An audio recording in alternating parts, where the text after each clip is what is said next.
መንግስት የጠራ ፖሊሲ ሲኖረው ማስፈጸሚያ ስትራቴጂው ያለ መገብ የሚያስችል ሲሆን የማስፈጸም አቅም በተቋም እየገነባ ሲሄድ ምን አይነት ፍሬያማ ስራ ሊሰራ እንደሚችል ኢትዮጵያ ውስጥ የተጀመሩ አጠቃላይ እንቅስቃሴዎች ያመላክታሉ። ያው እንደሚታወቀው 5 ዋና የኢኮኖሚ ፒላር ብለን የለየናቸው ሴክተሮች ሁሉንም ብንመለከት ከፖሊሲ ከስትራቴጂ እና ከአፈጻጸም አንፃር ከፍተኛ ውጤት እያስገኙ ይገኛሉ። ለምሳሌ በግርድፉ ኢንዱስትሪን ብናነሳ ከዚህ ቀደም ኢንዱስትሪያል ፓርክ መንግስት ይገነባ ነበር። አሁን ግን ኢንዱስትሪያል ፓርክ የሚገነቡ የፕራይቬት ሴክተር መፍጠር ችለናል። በርከት ያሉ በሺህ የሚቆጠሩ ፋብሪካዎች፣ የኢንዱስትሪያል ፓርኮች፣ ሞደርን ኢንዱስትሪዎች መስራት ስንጀምር በሀገር ውስጥ ከዚህ ቀደም ማምረት የማንችላቸውን ከውጭ የምናስገባቸው ምርቶች በበቂ ደረጃ በሀገር ውስጥ ለማምረት ወደ ውጭ የምንልከውን ቁጥር ለማሳደግ በእጅጉ አግዟል። ሪስፖንድ አድርጓል። ኢንዱስትሪ ብቻ ሳይሆን ግብርናን ብንመለከት ኢትዮጵያ ውስጥ የነበረው ግብርና ይታወቃል ምን አይነት ችግር እንደነበረበት። በሚሊዮን የሚቆጠር አርሶ አደር በክላስተር ካደራጀን በኋላ ትራክተር፣ ኮምባይነር፣ ፓምፕ የተለያዩ ማሽነሪዎችን ማቅረብ ስንችል የአነስተኛ አርሶ አደሮች በሚያርሷቸው ማሳዎች ላይ የሚገኘው ምርት እያደገ ሲሄድ ፕራይቬት ሴክተሩ በዛው ልክ ኢንቨስት ማድረግ እየጀመረ ነው። ለምሳሌ ቡናን እንኳን ብንወስድ 100,000 ሄክታር ገደማ መሬት የፕራይቬት ሴክተር ወስዷል። 100,000ውን በኢሪጌሽን ከሰሩ የምናመርተውን ግማሽ ያክል ሊያመርት ይችላል። የፕሪሲሽን ፋርሚንግ፣ ኢሪጌሽን በከፍተኛ ደረጃ ፕራይቬት ሴክተሩ ፍላጎት አድሮበት ትርፋማ እንደሚያደርገው አምነው እየሰራ ነው። በተለይ ፍሩት ላይ ሰፋፊ ስራዎች እየተሰሩ ይገኛሉ። ግብርናውም ሪስፖንድ አድርጎ በፍጆታችን ብቻ ሳይሆን በኤክስፖርታችን የሚታይ ሆኗል። በማይኒንግ ሴክተር ስንወስድ ከዚህ ቀደም ማይኒንግ ኢትዮጵያ ውስጥ ሊጠራ የሚችል ስራ አለ ማለት ይከብዳል። ኤክስፖርታችን ውስን ነው። አሁን ግን በወርቅ፣ በማዳበሪያ፣ በጋዝ፣ በሴራሚክ፣ በሲሚንቶ የፕራይቬት ሴክተሩ ኢንተርቬንሽን መንግስት አይን ሲገልጥና ሲያመቻች ምን ሊያመጣ እንደሚችል ያሳያል። ሲሚንቶ ለምሳሌ ቦይ ለሚን ብንወስድ ትልቁን የሲሚንቶ ፋብሪካ የገነባ ነው በፕራይቬት ነው። በቅርቡ ምናልባት በወር በሁለት ጊዜ ውስጥ ትልቁን የወርቅ ፋብሪካ እናስመርቃለን። የማዳበሪያ ፋብሪካችን እየሄደ ያለበት ጉዞ ይታወቃል። በጣም በፍጥነት የተሰራ ነው ያለው። ካልነውም ጊዜ ፈጥነን ልንጨርስ እንደምንችል እንጠብቃለን። ጋዝ ያለን ስራ ይታወቃል። የማይኒንግ ሴክተር በፖሊሲ ላይ ባስቀመጥነው ልክ ሪስፖንድ ማድረግ መጀመሩን በኤክስፖርት ውጤታችን ይታያል። ቴክኖሎጂ ብንወስድ ሞባይል ማስፋት፣ ዳታ ማስፋት ብቻ አይደለም። በቴሌኮም ብቻ የነበረውን ሌላ ፕራይቬት ሴክተር ሳፋሪኮም ስናመጣ ኮምፒቲሽን ሲፈጠር ዳታ ፔኔትሬሽን ሲያድግ እነ ኤአይ ሲጨመሩ እነ መሶብ ሲጨመሩ እነ 5 ሚሊዮን ኮደር ሲጨመሩ ቴክኖሎጂ በደንብ ሪስፖንድ እያደረገ ኢኮኖሚያችን የሚያነቃቃና የሚያስተሳስር እየመጣ ነው ያለው። ከነዚህ ጋር እንግዲህ አምስተኛው ቱሪዝም ነው። ቱሪዝም ሁላችሁም እንደምታስታውሱት ኢትዮጵያ ታሪክ አላት። ኢትዮጵያ ካልቸር አላት። ያንን ለማሳየት የሚያስችል ምቹ ኢንፍራስትራክቸር ግን አልነበራትም። ያንን ቀይር የሚል እሳቤ ነበር። በገበታ ለሀገር፣ በገበታ ለሸገር፣ በገበታ ለትውልድ የሰራናቸው ስራዎች ባለሀብት አስተባብረን በመንግስት በጀት በመንግስት ሀብት ሳይሆን የቱሪዝም ሴክተሩን አይን ገልጠን አስተምረን ፕራይቬት ሴክተር እንዲገባ ማድረግ አለብን የሚል ነበር። ወንጪን በገበታ ሰራ ነው። ደንዲን ፕራይቬት ሰራው። ሶማሌ ላይ ሸበሌ ላይ በገበታ ሰራን፣ ከጎኑ ፕራይቬት ገባ። በይኑናን ሰራን፣ አዋሽ ፕራይቬት ገባ። አርባ ምንጭ ሰራን፣ ፕራይቬቶች ገቡ። ጅማ ፕራይቬት ገባ ከገበታ ጎን። ሚዛን ተፈሪ እንደምታውቁት ፕራይቬት ገባ። ከዚህ ቀደም እነዚህ ሁሉ ፕራይቬት ሴክተሮች ምን እጅ እግራቸውን ያዛቸው የተባለ እንደሆነ በግልጽ ስትራቴጂ የሚደገፉ መሆን ስላልቻሉ አሁን በጣም በስፋት ስራ ጀምረዋል። ለዚህ ለኮፕ እንኳን ስንወያይ አሁን 20,000 ገደማ ያለው የአልጋ ካፓሲቲያችን እንግዳይ መቀበል ወደ 80,000 ለማሳደግ የሚያስችሉ ስራዎች ኢትዮጵያ ውስጥ የተሰሩ ነው። በጣም ትልቅ ስራ ነው። ከዚህ ላይ እንግዲህ ኤርፖርቱ፣ መንገዱ፣ ኢነርጂው እየተጨማመረ ሲሄድ እየመገበው ሲሄድ ዘሆል ፖሊሲውን በከፍተኛ ደረጃ አጉልቶ ያሳያል። አሁን የምንገኘው ደንዲ ሎጅ ነው። ከወንጪ 10 13 ኪሎ ሜትር ገደማ ራቅ ይላል። በጣም የሚያምር መልክዓ ምድር ነው። የሚያምር መልክዓ ምድር መሆኑ ብቻ ግን አይደለም። በጣም የሚደንቀው ይሄ ወንጪ፣ ደንዲ፣ ወሊሶ የሚባለው እዚህ በ30 40 ኪሎ ሜትር ራዲየስ ውስጥ ያለ ከባቢ ታሪካዊ አካባቢ ነው።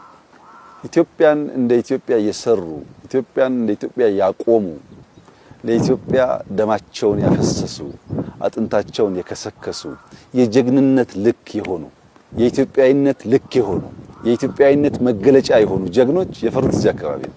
ከሞላ ጎደል የኢትዮጵያ ጀግኖች መናኸሪያ ቢባል ምንም አያሳፍርም። ለምሳሌ የመጀመሪያው መከላከያ ሚኒስቴር ሀብቴ አባመላ አገራቸው እዚህ ነው።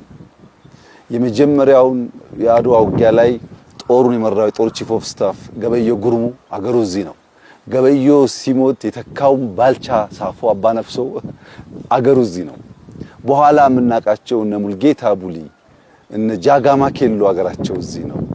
ሙልጌታ ቡሊ ሆለታ ላይ መታሰቢያ ማሰልጠኛ ተቋም ያለው ማለት ነው።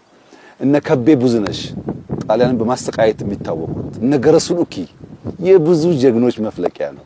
ኢትዮጵያ ስንል ደምና አጥንታቸውን ከስክሰው የሰሩ አባቶቻችን መናኸሪያው ይሄ ነው። ይሄንን ታሪክ ይሄንን እውነታ መግለጥና ማሳየት የምንችለው እንደዚህ ያሉ ቦታዎች አብረው ሲገለጡ ነው። ሰው እዚህ ሲመጣ የሀብቴ አባመላ ሀገር፣ የባልቻ አባነፍሶ ሀገር፣ የገረሱ ሉኪ ሀገር፣ የከቤ ቡዝነሽ ሀገር እያለ ታሪካቸውን እየመነዘረ ጠላትን ወራሪን እንዴት አሽመድምደው የኢትዮጵያን ነጻነት እንዳስጠበቁና ኢትዮጵያ ምትል ሀገር ስትሸጋገር ቆይታ እኛ ጋር እንደደረሰች የኛም ኃላፊነት እነሱን መስሎ እነሱን ተከትሎ ማሸጋገር እንደሆነ ለማሳየት ለመግለጥ ያግዛል። እንግዲህ ደንዲ እንደምታዩት በጣም በተፈጥሮ በለጸገ የሚያምር ቦታ ነው። ያ ታሪክ አለ፣ ተፈጥሮ አለ። ይሄንን ግን የሚመግብ ነገር አልነበረም። የዛሬ 5-6 ዓመት ወንጪ ደንዲ መምጣት አስቸጋሪ ነው። መንገድ የለም፣ መብራት የለም፣ ቴሌኮሙኒኬሽን የለም። እኔ እንኳን ስመጣ አልነበረም። ዛሬ ግን ከአዲስ አበባ አምቦ ብቻ ከአምቦ ወንጪ ከወንጪ ደንዲ ብቻ አይደለም፣ ከአስጎሪ ደንዲ መንገድ እያለቀ ነው ያለው። ከወሊሶ ወንጪ ደንዲ መንገድ ኦልሞስት አልቋል። ሶ በወሊሶ በኩልም በአምቦ በኩልም መምጣት ቢፈልግ የሚያስችል ነገር አለ። መንገዱ ሰርተናል፣ መብራት አስገብተናል፣ ቴሌኮም አምጥተናል። እንደዚህ ያለ ያማረ ሪዞርት በመንግስት አስተባባሪነትም በፕራይቬት ሴክተርም ተሰርቷል። ይሄንን አይቶ ከአዲስ አበባ በአንድ ሰዓት ተኩል ቢበዛ 2 ሰዓት መጥቶ መስተናገድ የሚቻልበትን እንደዚህ ያለውን ቦታ ማንም ሰው ሚስ ማድረግ አይፈልግም። በነገራችን ላይ ከአዲስ አበባ መነሻ አድርጎ ወደ 5ቱም በሮች 100 ኪሎ ሜትር ወደ አዳማ ይታወቃል ሃይዌይ አለ። ለምሳሌ ወደ አምቦ የቀደመው መንገድ እንዳለ ሆኖ ሌላ መንትያ መንገድ እየሰራ ነው። ስንጨርስ አንዱ መሄጃ አንዱ መምጫ ይሆናል። መሃል ላይ ተክል ሃይዌይ እንለዋለን። ወደ ደብረ ብርሃን አንድ መንገድ እየጨመርን ነው። አንዱ መሄጃ አንዱ መምጫ ነው። ወደ ፊቼ ወደ ወሊሶም አለ በ5ቱ በር። ለምን አዲስ አበባን ማዕከል አድርጎ ከፍተኛ የትራፊክ መጨናነቅ ስላለ በእነዚህ አማራጭ መንገድ 100 ኪሎ ሜትር ሰርተን እነሱ ደግሞ ውጤት ሲያመጡ ደግሞ 100 እየጨመር ለማዳረስ ማለት ነው። በዚህ ምክንያት በይኑናና አዋሽ ሰራነውም ስራ በሃይዌዩ ወደዚህ የሚሰራ ነው። ቀደም ባልኩት ሐሳብ በወሊሶም ይሁን በአምቦ በሁሉም አቅጣጫ ሰው ከአዲስ አበባ ዊኬንድ እየወጣ በእንዲህ ባለው ነፋሻ አየር በጣም በሚያምር ለአይን ታይቶ የማይጠገብ ከባቢ ላይ ሊዝናና ይችላል። ብዙ ሰዎች የኛን ስራ በቱሪዝም ለመለካት ይሞክራሉ። እንደዚህ መሳሳት ጥሩ አይደለም። ፖሊሲዎቻችን፣ ስትራቴጂዎቻችን በደንብ ማየት ጠቃሚ ነው። የኛም ቢቀር ግን ዛሬ የዓለም ባንክና የአይኤምኤፍ ዓመታዊ ስብሰባ ዋሽንግተን ላይ ያደረገ ነው ያለው እና የዚህን ዓመት እድገት ፕሮጀክሽን አውጥቷል። በአፍሪካ ውስጥ ቁጥር 1 ከፍተኛ እድገት ያላት ሀገር ኢትዮጵያ ናት። ከፍተኛ ቁጥር 1 በምን መጣ ሲባል በቱሪዝም በሰራነው ስራ፣ በግብርና በሰራነው ስራ፣ በኢነርጂ በሰራነው ስራ፣ በቴክኖሎጂ በሰራነው ስራ፣ በማይኒንግ በሰራነው ስራ በድምር ውጤት ነው ይሄ ነገር የመጣው። አፍሪካ በእነሱ ግምት ከ9% በላይ እድገት የምታረጋግጥ ብቸኛው ሀገር ኢትዮጵያ ናት። እኛ ከዚያም በላይ እንጠብቃለን፣ ሲደርስ የምናየው ይሆናል። ይህ ግን የመጣው ግልጥ ያለ ስትራቴጂ ኖሮን የት ጋር ምን እንደምናደርግ አውቀን እንዴት ፎሎ እንደምናደርግ ገብቶን በትጋት መስራት ስለቻል ኢትዮጵያ የምትሰራው በአባቶቻችን ደም ብቻ ሳይሆን በእኛም ላብ እንደሆነ ስለምናምን አባቶቻችን በደም ሀገር ሰርተው አቆይተዋል። እኛ ደግሞ በላባችን ኢትዮጵያ መገንባት እንችላለን። ከዚህ ውጭ ያለው አማራጭና አካሄድ ብዛም አዋጭ አይደለም። እንግዲህ ከአባቶቻችን ሲያስፈልግ ተዋክቶ ነፃነትን መጠበቅ ተምረን እኛም በተግባር አሳይተናል።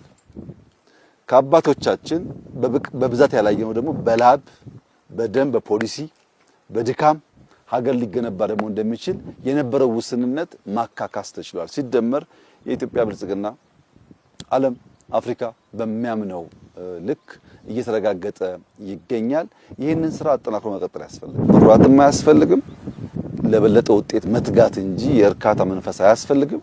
ደግሞ ለማራከስ እንደሚሞከረውም እንዳልሆነ ከእቅዳችን አንጻር በጣም አርኪ ስራ ይሰራል። ህልማችን የምንኖር ህልማችንን ገና የምንዘረጋ ለልጆቻችን የምናሸጋግር አስተማማኝ መሰረት ላይ ያለን ደግሞ መሆኑ የበለጠ ኩራት፣ የበለጠ ተስፋ፣ የበለጠ መተማመን ይሰጠናልና እንደዚህ ያለው ስራ ኢትዮጵያውያን ልባቸውን አእምሯቸውን ሰብስበው በቀና መንገድ ወደፊት ለመራመድ በጋራ መቆም እንዳለባቸው በተደጋጋሚ እንደምናገረው ዛሬ መልእክት ይሄው ነው። እንደዚህ አይነት ስራ ሲሰራ ቅናት ሊኖር ይችላል፣ መትጋት አለመፈለግ ሊኖር ይችላል፣ የገንዘብ ውስንነት ሊኖር ይችላል። ይህንን ነገር በአጠቃላይ ውጤቱ የመለካት አቅም ውስንነት ሊኖር ይችላል።